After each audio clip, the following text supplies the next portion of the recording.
Hey everyone, it's Rob, and today we got a little special treat. So let's go ahead and get this opened up. If you looked at the thumbnail or read the title of the video, you probably already know what this is. So try to act surprised as I open it up. Shout out to Rich, who I purchased this from on eBay for the nice packaging job. I really appreciate it. Not only did he place it in a padded envelope, he double wrapped it. Thanks, Rich.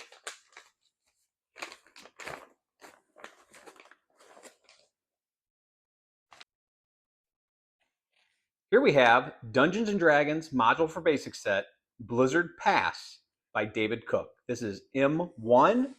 It's a solo adventure for thieves level 1 through 3. Now, there aren't that many solo adventures around, so when I saw this pop up on eBay, I was like, I gotta add this to my collection.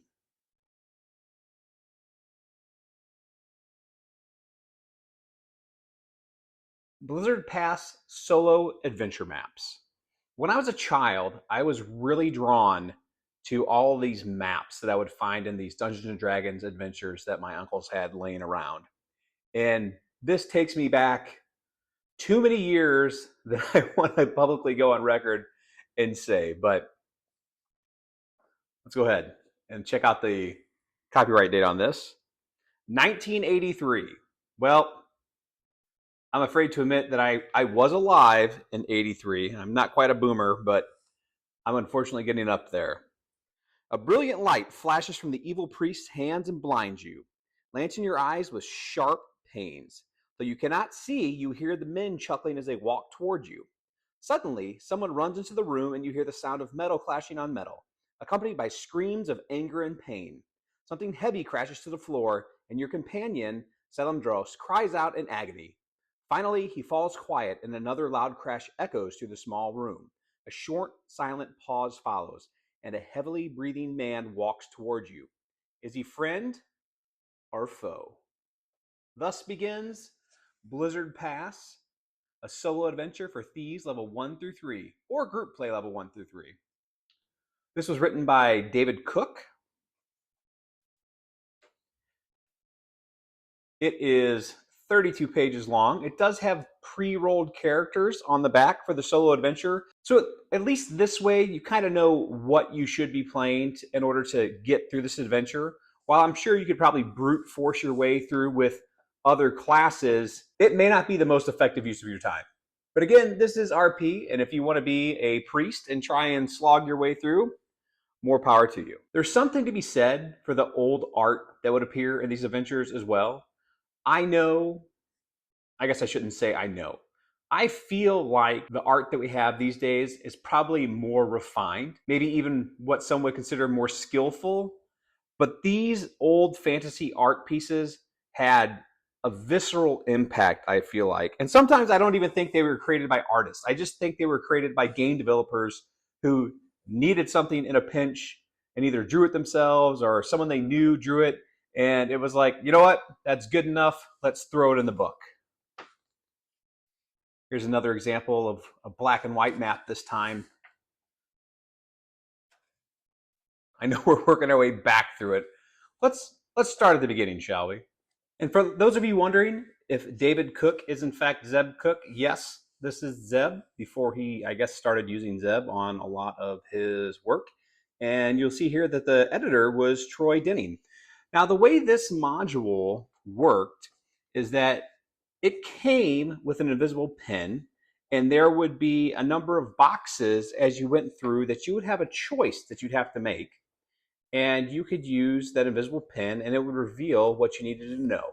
And unfortunately, you can see a lot of it has been used and you can see some of the script underneath, but some of it's faded out. So I will have to try and do some research to figure out what exactly that invisible pen consisted of, and if I can in fact get the ink that's still on here to react if I try and add it. But part of me doesn't want to do that because I also don't want to hurt this any more than it already has. So a little conflicted. All right. It states here that a good dungeon master knows that too much explanation may destroy the mystery and excitement of a fantasy role-playing game. So what this book does is it takes great care to describe a situation, but it doesn't try to over explain it. And as you go through, you will make these choices similar to like a choose your own adventure.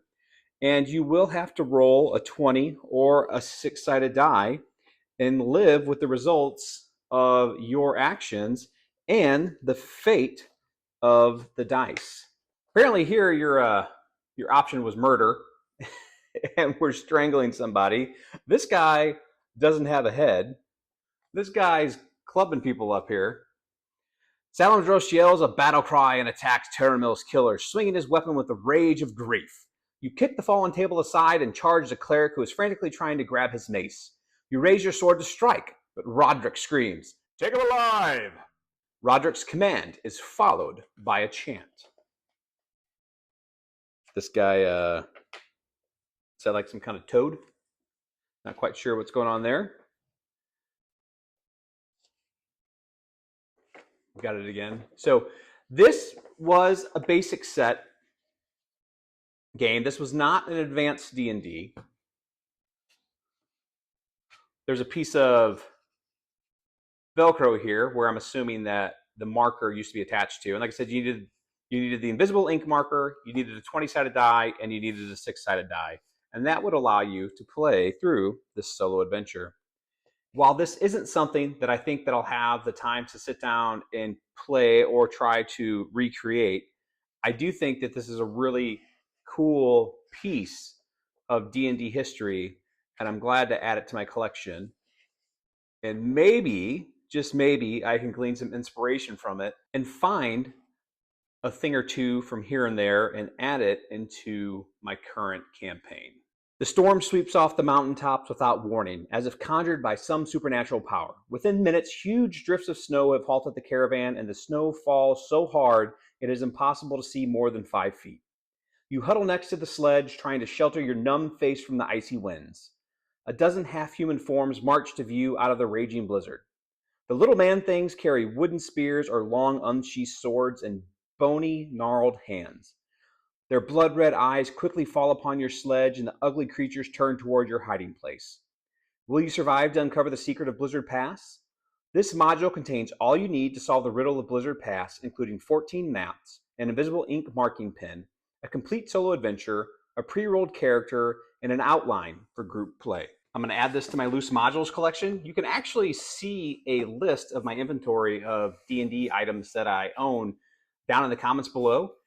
If you'd like to have me do a video on any of these, let me know. I would love to break open more of these, walk through them. If you have any classic Dungeons & Dragons modules that you'd like to see covered on the channel, let me know down in the comments below. I'm Rob. Thanks for watching.